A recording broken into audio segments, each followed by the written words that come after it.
우리에게 주신 하나님 말씀은 신약성경 누가복음 10장 30절부터 37절까지 말씀입니다. 누가복음 10장 30절부터 37절까지 말씀,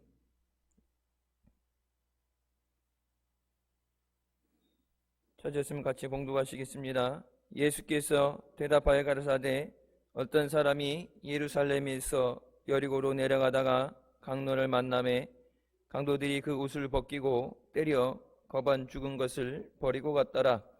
마침 한 제사장이 그 길로 내려가다가 그를 보고 피하여 지나가고 또 이와 같이 한 레위인도 그곳에 이르러 그를 보고 피하여 지나가되 어떤 사마리아인은 여행하는 중 거기 이르러 그를 보고 불쌍히 여겨 가까이 가서 기름과 포도주를 그 상처에 붓고 싸매고 자기 짐승에 태워 주막으로 데리고 가서 돌보아주고 이튿날에 데나리온 둘을 내어 주막 주인에게 주며 가로되 이 사람을 돌보아주라. 부비가 더 들면 내가 돌아올 때 갚으리라 하였으니 네 의견에는 이 세 사람 중에 누가 강도 만난 자의 이웃이 되겠느냐? 가로되 자비를 베푼 자니이다. 예수께서 이르시되 가서 너도 이와 같이 하라 하시니라. 아멘. 그 말씀은 살아계신 하나님 아버지 말씀이십니다. 그리스도인의 삶의 본질은 사랑입니다. 하나님은 사랑이시기 때문입니다. 우리 인간의 사랑은 자기 중심적이고 이기적인 사랑에 머물러 있습니다. 하지만 예수님께서 사랑에 대해 말씀하실 때 내 마음을 다하고 목숨을 다하며 힘을 다하여 뜻을 다하여 주 너의 하나님을 사랑하고 또한 내 이웃을 내 자신같이 내 몸같이 사랑하라고 말씀하셨습니다. 우리에게 주신 사랑은 나의 이익을 위해서 나의 만족을 위해서 되어지는 사랑이 아니라 생명 주신 하나님 앞에 우리의 마음을 다해서 목숨을 다해 드려지는 사랑인 줄 믿습니다. 첫 번째, 오늘 본문 말씀에 강도 만난 사람이 나옵니다. 예수님께서 이 강도 만난 사람의 비유를 드시면서 우리에게 주시는 교훈이 있습니다. 예루살렘에서 여리고까지 약 35km의 내리막길로 긴 기간 중에 사람들이 많지 않은 곳에 상인들을 노리는 강도의 출몰이 잦았습니다. 한두 번 일어나는 게 아니라 아예 거기 지나갈 때는 항상 강도의 위험성에 대해서 충고를 받습니다. 그러니까 밤에 가는 것은 너무 위험한 일이고 그 근처에 숙소에서 머물고서 낮에 지나가겠죠. 낮에 지나가도 한적한 곳이기 때문에 강도들에게 놀잇감이 될 수밖에 없습니다. 실제로 지금 날도 여러분 우리나라도 그렇고 세계 곳곳에 대낮에도 많은 범죄들이 이루어지게 됩니다. 빈집을 털러 갔다가도 사람이 있게 될 때 인명 살상이 일어나게도 되고 낮에도 밤에도 그렇지만 낮에도 많은 일들이 죄악된 일들이 생겨나게 됩니다. 강도 만난 사람에 대해서 하나님은 하나님을 떠난 우리의 모습을 생각하게 하십니다. 우리 인간이 죄짓고 타락해서 마귀라는 강도를 만난 것 같이 오늘 본문 말씀이 나오죠. 빼앗고, 강도의 목적은 뺏는 거죠. 도둑질이죠. 안 준다고 해서 맞을 땐 할 수 없겠지만 다 줬는데 굳이 뺏을 거 다 뺏고 사람을 때려서 죽게 만들어 놓은 다음에 죽으라고 버리고 간다. 그러니까 여러분, 도둑질을 해도 그것이 칼을 들고 도둑질하게 되면 형이 더 높아지게 되고, 그냥 물건만 뺏는 것과 사람을 상해하게 되면 법정에서 형량이 높아지게 되겠죠. 무기를 준비한다는 것 자체는 뭐예요? 그럴 의도가 있었다는 얘기죠. 그냥 단순히 도둑질하는 것에서 그치는 것이 아니라 요한복음 10장에 말씀 나오죠. 마귀는 우리에게 주신 것을 빼앗고 죽게 만듭니다. 도둑이 오는 것은 도둑질하고 죽이고 멸망시키려는 것뿐이요, 내가 온 것은 양으로 생명을 얻게 하고 또 풍성히 얻게 하려는 것이라. 하나님을 떠난 우리의 삶이 모든 것을 다 가지고 누리는 삶을 사는 것 같지만, 강도 만난 이 사람과 같이 삶 가운데 하나님이 주신 은혜를 빼앗기고 하나님이 주신 생명을 빼앗기고 고난을 받다가 죽게 되는 것, 여러분, 육신이 죽는다 끝나는 게 아니라 영혼까지 멸망을 받게 됩니다. 하나님에게서 떠나게 한 것이 바로 죄입니다. 모든 사람이 죄 가운데 태어나서 죄 가운데 살다가 죄 가운데 죽음을 맞이하게 됩니다. 모든 사람이 죄를 범하였음에 하나님의 영광에 이르지 못한다고 로마서의 성경은 말하고 있습니다. 이 죄의 문제를 해결해 줄 분은 오직 예수 그리스도이신 줄 믿습니다. 낮 시간에 말씀드렸던 것처럼 세상에 많은 문제들이 있는데 진짜 문제가 되는 것은 해결할 방법이 없기 때문에, 도와줄 사람이 없기 때문에. 세상적인 문제, 이런 재난의 문제도 그렇지만, 전염병, 바이러스의 문제도 그렇지만, 영적인 문제, 죄의 문제에 대해서 세상에서 우리가 받을 도움은 아무것도 없습니다. 자기 자신의 죄의 문제도 해결 못하는데 다른 사람을 도와줄 수 없어요. 오직 예수 그리스도께서 우리를 살리시기 위해 십자가에 죽어주심으로 하나님께서 우리를 얼마나 사랑하신지를 보여주셨습니다. 우리에게 내 목숨을 다하여 사랑을 하시는 그 말씀이 과한 요구가 아니라 주님은 실제로 우리에게 그 생명을 주셨습니다. 사랑하기 때문에 줄 수 있었던 생명입니다. 우리가 원수 되었을 때, 자격 없을 때 하나님은 먼저 우리에게 오시고 우리에게 그 사랑을 베풀어 주셨습니다. 주님이 우리의 은혜가 되시고 우리에게 생명을 주신 것처럼 우리가 그 예수님 안에 살아가는 삶 가운데 지금도 죄의 문제로 고통당하고 죽어가는 사람들에게 오직 그 문제를 해결할 수 있는 예수 그리스도를 증거하는 우리가 되어야 되는 줄 믿습니다. 두 번째, 참된 이웃은 누구입니까? 예수님께서 물어보시죠. 세 사람에 대해서 비유를 들어 말씀하시면서 어떤 사람이 강도 만난 사람에게 진짜 이웃이 되고 친구가 되느냐.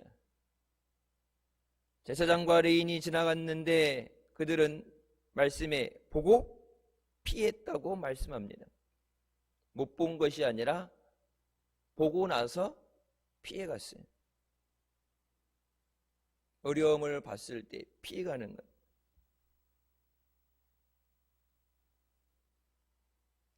그곳에 강도가 계속 머물러 있어서 갔다가 나도 희생이 될 수 있어서 위험성이 있어서 피해간 게 아니라 강도들은 이미 예전에 갔고 피를 흘리며 죽어가고 있는 사람, 지금 돕지 않으면 죽을 수밖에 없는 사람을 보고 피했다고 말씀하시죠.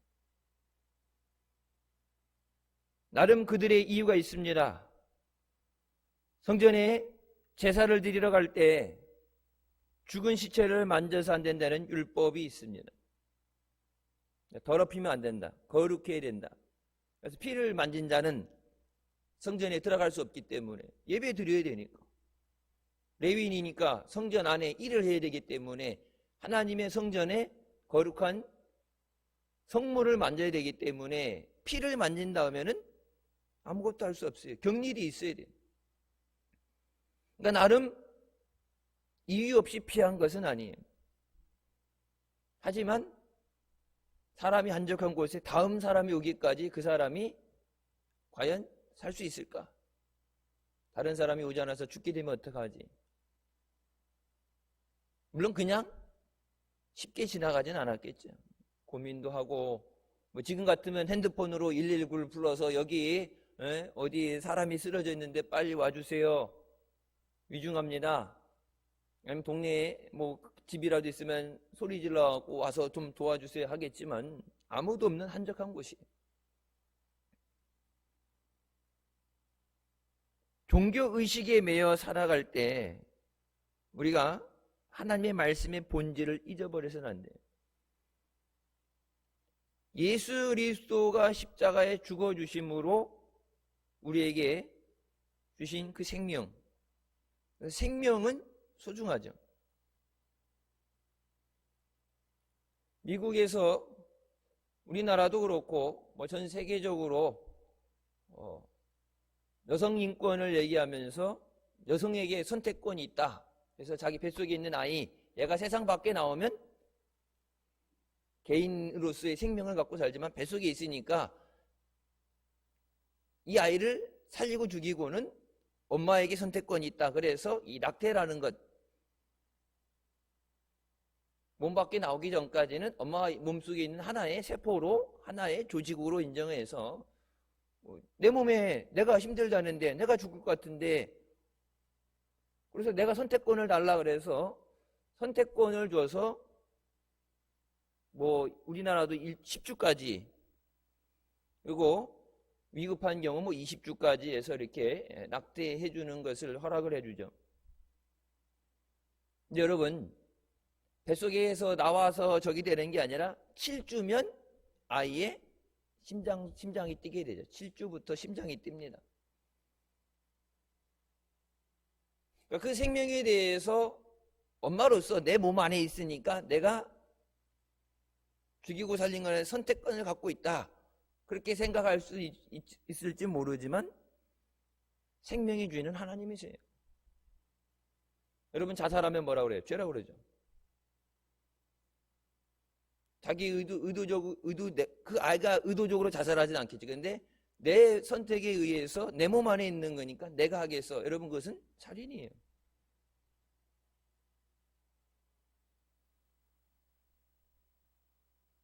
카톨릭에서도 옛날엔 낙태에 대해서는 절대 안 된다 그러다가 뭐 요즘 세상이 그렇게 되니까 뭐 때에 따라서 필요할 경우 그럴 수 있다. 생명의 소중함을 어기는 것, 뭐 한 영혼이 천하보다 귀하다고 그러는데, 여러분, 그 영혼, 생명이 귀한 것, 이 생명을 살리시기 위해서 주님은 우리에게 주님의 생명을 주신 줄 믿습니다. 너희는 가서 내가 긍휼을 원하고 제사를 원하지 아니하노라 하신 뜻이 무엇인지 배우라. 나는 의인을 부르러 온 것이 아니요 죄인을 부르러 왔다고 말씀하십니다. 강도 만난 자를 그냥 지나쳐서는 안 됩니다.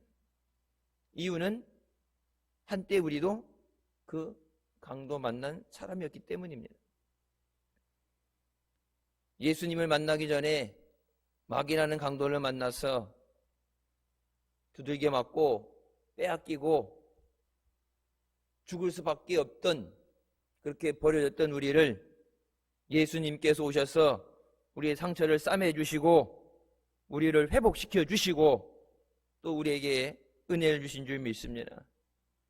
우리가 그 은혜를 받았기 때문에 사랑의 빚진 자로서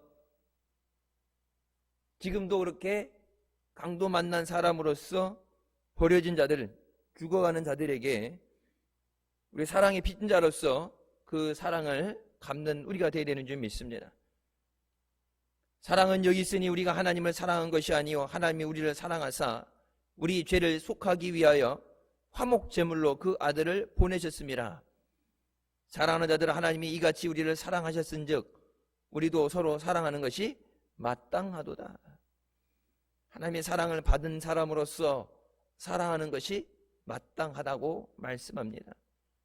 사랑을 안 받았으면 몰라도 그 사랑을 받았다면 마땅히 그 사랑을 베푸는 사람이 되어야 된다.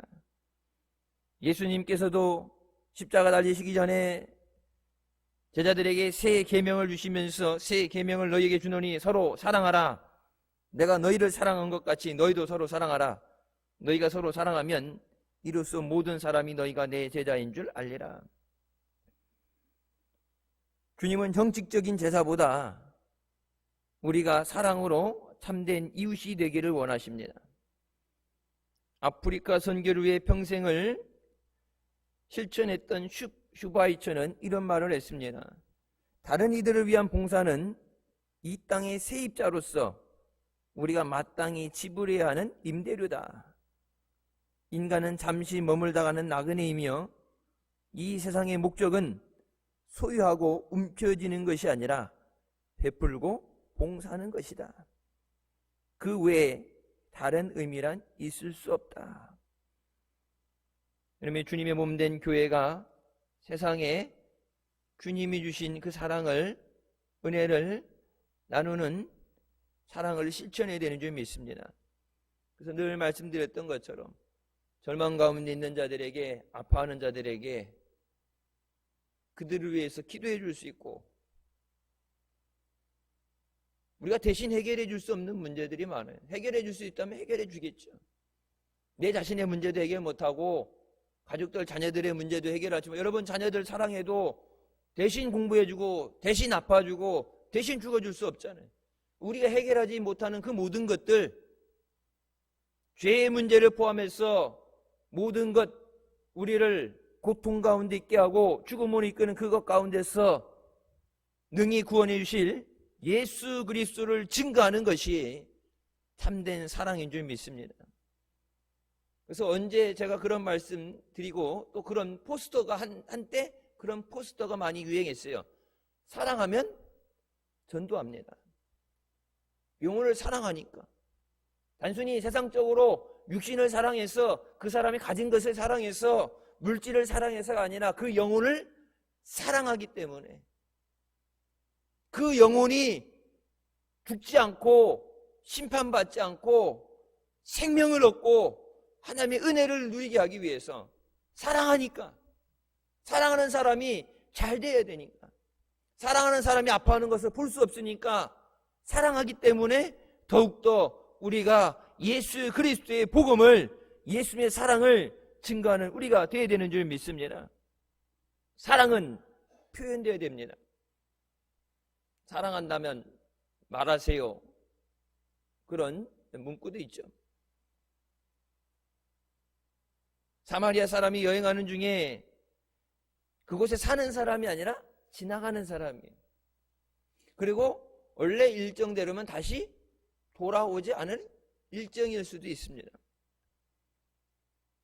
불쌍히 여기서 가서 기름과 포도주로 상처를 싸매주고 응급조치를 해주고 일단 더 이상 피를 안 흘리고 죽지 않을 정도 해주고 그렇게 해주고 가는 것만 해도 생명의 은인이죠. 지혈이 되면 누군가 다른 사람이 올 때까지 아니면 자기 스스로 걸어서든지 기어서라든지 움직일 수 있다면 살 가망성이 있습니다. 근데 자기 짐승에 태워서 주막으로 데리고 갔다는 얘기에 보게 되면 응급조치를 했지만 그냥 버려둘 수 없는 상황이다. 자기가 원래 목표했던 것, 가던 길에서 모든 일정이 틀어지게 돼요. 시간이 지연되게 됩니다. 아는 사람도 아니고 동네 사람도 아닌데 잘못하게 되면 자기가 누명을 쓸 수도 있어요. 내가 강도짓을 한 게 아닌데 그러다가 만약에 데리고 가다가 그 사람이 출혈이 심해가지고 죽었다 그러면 사람을 죽였다는 누명을 쓸 수 있어요. 왜? 그 사람이 살아있을 때 아니야, 강도 만났는데 이 사람이 나를 구해준 거야, 이 해명이라도 해주지. 죽어버리면은 데리고 가다가 데리고 있다 죽었으니까 살인자의 누명을 쓸 수도 있어요. 여러분 남 도와줄 때 잘못 도와주게 되면 문제 생기게 되죠. 특히 자동차 사고 같은 거 났을 때 이런 폭파 위험이 있고 2차 사고의 위험이 있으니까 이게 사람들을 안에 이렇게 문을 열고 데리고 나오잖아요. 여러분 그것은 진짜 폭발할 수 있는 위험이 아닌 경우는 데리고 나오면 안 돼요. 데리고 나오다가 허리 쪽이라든지 목 쪽의 골절로 인해서 신경을 건드리게 되면 평생 장애를 얻게 됩니다. 그래서 사고가 났을 때 데리고 나오는 게 아니라 자기 스스로 의식이 있어서 걸어 나오지 못하는 상황에서 데리고 나오는 게 아니라 구조대원들이 보면 나오죠. 목에다가 딱 채우고, 그리고 이게 잘 들어서, 왜 신경을 안 다치게 잘 들어서 출혈이 안 되도록, 왜 이게 뼈가 부러졌는데 잘못 움직이다 보면 찔려서 뇌 안에 출혈이 생기게 되면 죽게 되니까 그런 것을 해서 잘 이동해야지. 위급한 상황 됐다고 아무데나 이렇게 들어가서 도와주다 하면 잘못하면 누명을 쓸 수도 있어요. 실제적으로 미국에서 그렇게 건져줬는데, 죽을까봐 위험할까봐 건져줬는데 그것 때문에 장애가 됐다고 소송당하는 상황도 종종 있어요. 목사님 미국에서 교통사고 크게 나셨을 때 저도 그 차에 있었죠. 목사님은 늘 그렇게 말씀하셨죠. 하나님이 사고 나기 전에 미리 아시고 다 준비하셨다. 그 거리가, 그 사거리가 바로 옆에 119 구조팀들, 소방차, 앰뷸런스가 있는 그 얼마 사고 나는 소리 듣고 바로 올 정도로, 신고 안 해도 올 정도였고, 바로 뒤에 따라오던 사람이 간호사여서 응급조치를 해서 바로 이송될 수 있었죠. 그때 거의 기절하셔서 의식이 없으셔가지고 MRI부터 큰 검사 많이 하셨어요. 차가 폐차될 정도로 사고가 났었죠. 그 사람을 데리고 간다는 건 위험이 큽니다. 본 적도 없는 사람이에요. 여러분 더 나가서 뭐라 그래요? 사마리아 사람이에요. 원수처럼 여기는 사이예요. 사마리아 사람들이 그랬다는 게 아니라 이스라엘 사람들이 사마리아 사람들을 인종적으로, 종교적으로 혼합되어져 있다 그래서 사람 취급을 하지 않았어요. 요즘 가면은 길을 가다가도 짧게 갈 수 있는 길, 지름길 놔두고 사마리아를 통해서 가야 되면 안 된다고 돌아가더라도 사마리아는 지나가지 좋지 않았어요. 딱 보면 유대인인 줄 알죠. 그냥 두에 자기네들이 우리를 사람 취급 안 했으니까 내가 받은 대로, 남에게 대접받고 싶은 대로 대접하라고 그랬는데 내가 받은 대로 돌려준다면 그냥 신경 안 쓰고 가면 돼요.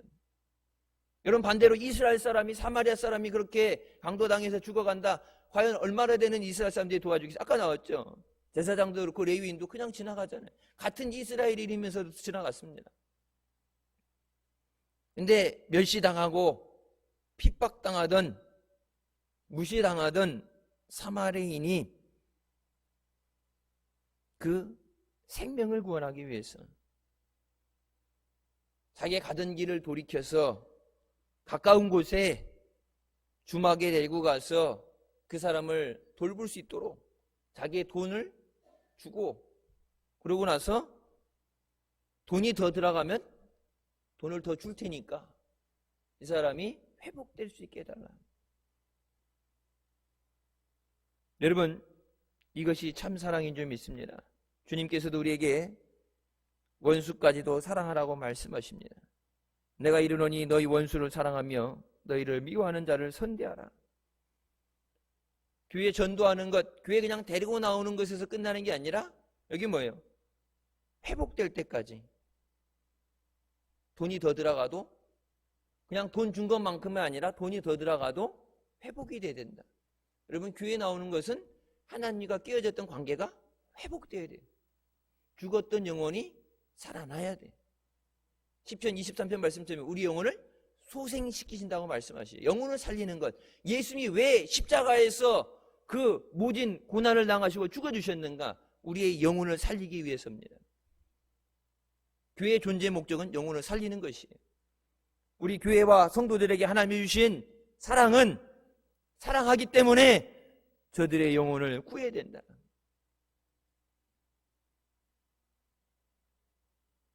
사랑은 말로 하는 것이 아니라 사랑은 저들을 위한 기도인 줄 믿습니다. 시간을 내서 그냥 지나가면 기도하려면 어떻게 돼요? 시간을 정해야죠. 내 시간을 그것에 투자해야 되는 거예요.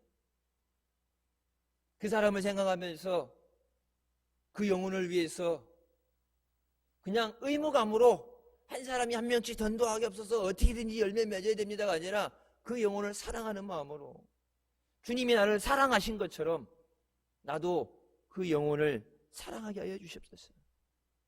여러분, 우리 힘으로, 인간의 힘으로 사랑한다는 것은 한계가 있어요. 때로는 지칠 때도 있어요.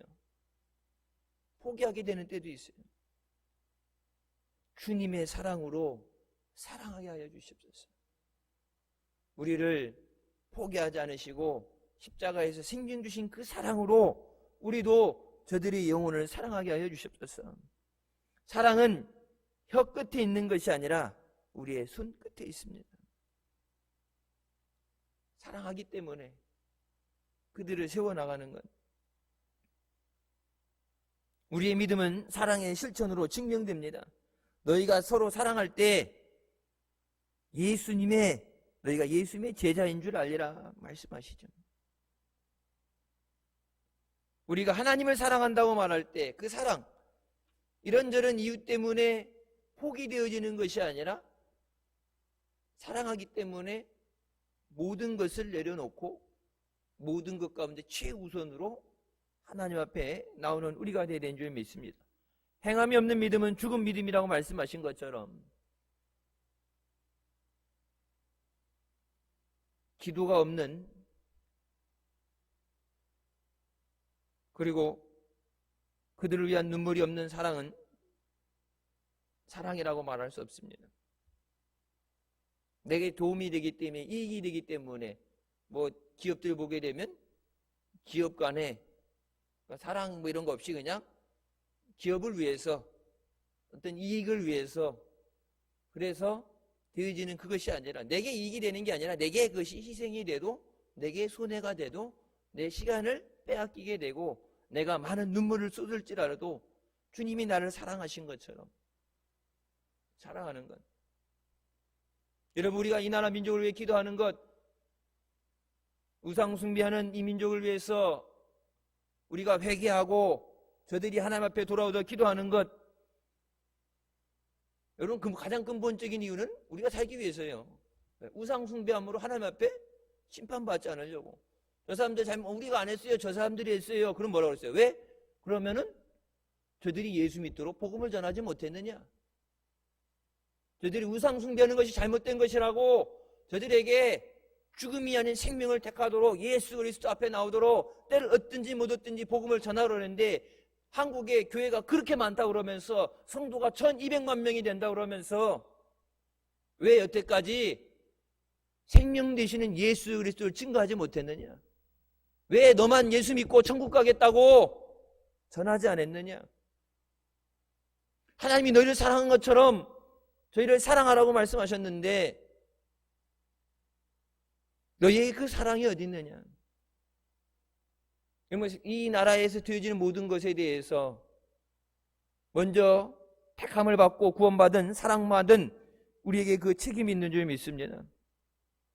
오늘 말씀에 37절 나오죠. 너도 이와 같이 하라. 너도 이와 같이 하라. 내 원수를 위해서, 아파하는 사람을 위해서, 고난 가운데 있는 사람을 위해서. 지금도 여러분 태풍 올라오는 것, 여러분 철야 시간에도 기도했지만, 여러분 요즘 제 기도 이제 오직 하나의 생각은 뭐예요? 이놈의 태풍, 지긋지긋한 태풍, 싫다고 그러는데도 왜 이렇게 와? 안 그래요? 오라고 부르는 사람도 없는데, 그렇게 지난주 왔는데 웬만하면 하나 건너뛰어야지. 줄기차게 여기 와갖고 가라 그러는데도 안 가고, 막 어느 때보다 세게 막 미친 듯이 달려오는데, 여러분 비껴간다고 그래도, 아무리 비껴간다고 해도 오늘 저녁부터 이제 비소리 들리죠. 오늘 저녁부터 비가 많이 오고 바람이 세진다고 그러는데 내일 새벽에도 차가 휘청거리고 위험할 수 있다니까 차도 넘어가요.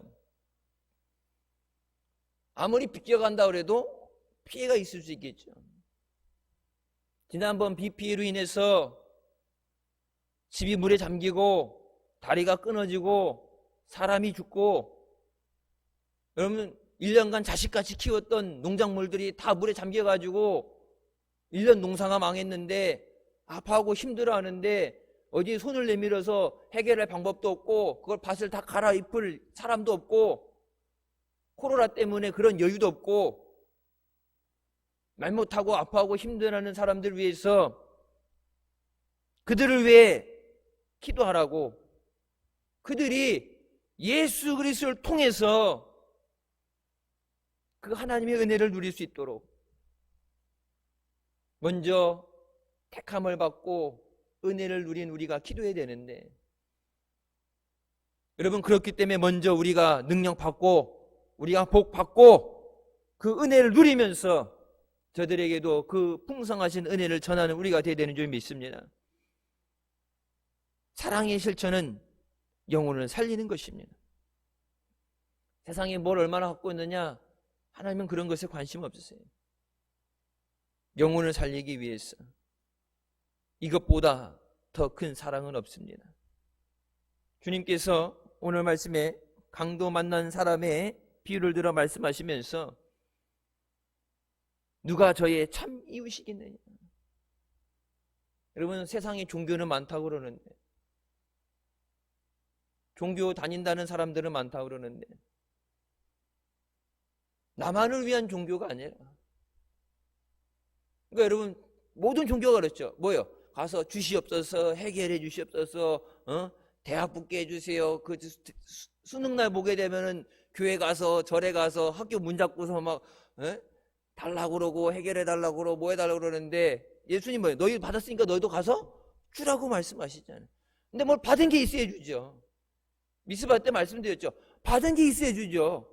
내가 복을 받아야 복도 나눠주는 거고, 능력을 받아야 저들 위해서 그것을 쓸 수 있는 거고, 그래서 우리가 매 시간 주님 앞에 나와서 능력을 사모하고 은혜를 사모하고 주시는 그 복을 사모해서 나만 먹고 살겠다가 아니라, 이 교회가,